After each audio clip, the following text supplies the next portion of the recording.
Can you hear me?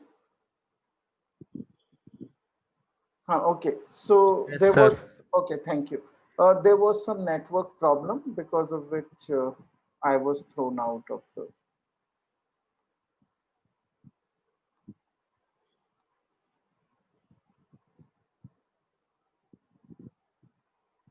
okay.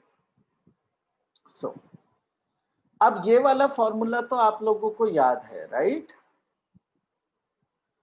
तो ये वही फॉर्मूला है, सारी probabilities, all the probabilities are replaced by the conditional probability. ठीक है, तो फॉर्मूला ये चाहे देखने में कितना भी लंबा लगे, ये एक्चुअली बिल्कुल सेम चीज है, हर एक के आगे जो है एफ लगा दिया गया और कुछ नहीं किया गया, राइट?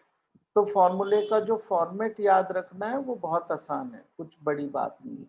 ओके, तो जो रूल्स नॉर्मल प्रोबेबिलिटी पे लगते हैं वही कंडीशनल पे लगते हैं, कहने का मतलब, राइट? अब जैसे ये वाला फॉर्मूला देख लीजिए, ये भी बिल्कुल सेम बात है।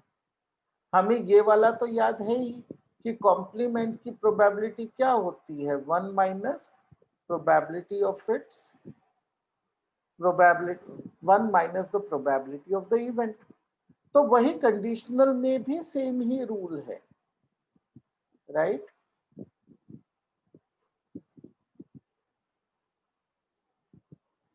ई गिवन एफ। ओके, तो बिल्कुल इजी है फॉर्मूले याद रखने, क्योंकि जो हमें पहले से फॉर्मूले पता है वही वाली इंफॉर्मेशन यूज हो रही। Okay, nothing new is being used. Okay,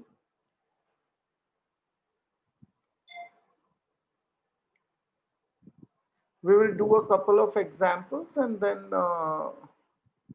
we can call it a day for today. If PA is equal to 1 by 13 and PB is equal to 9 by 13 and in P intersection A and B. Okay, so this is A and B or A intersection B is also given.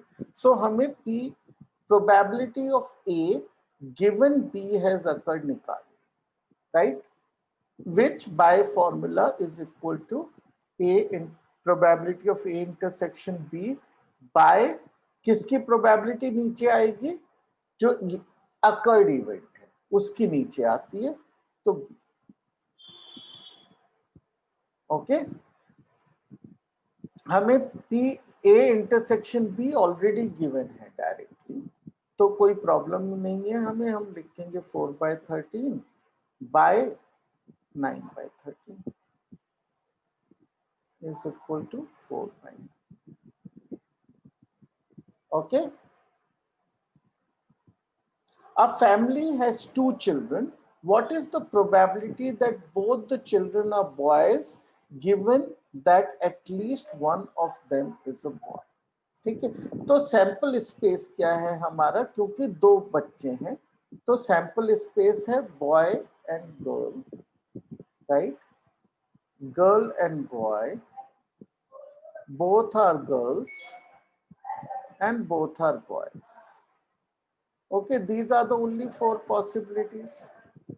Event E हमसे क्या पूछा गया, event E क्या है जिसकी हमें probability निकालनी है. What is the probability that both the children are boys?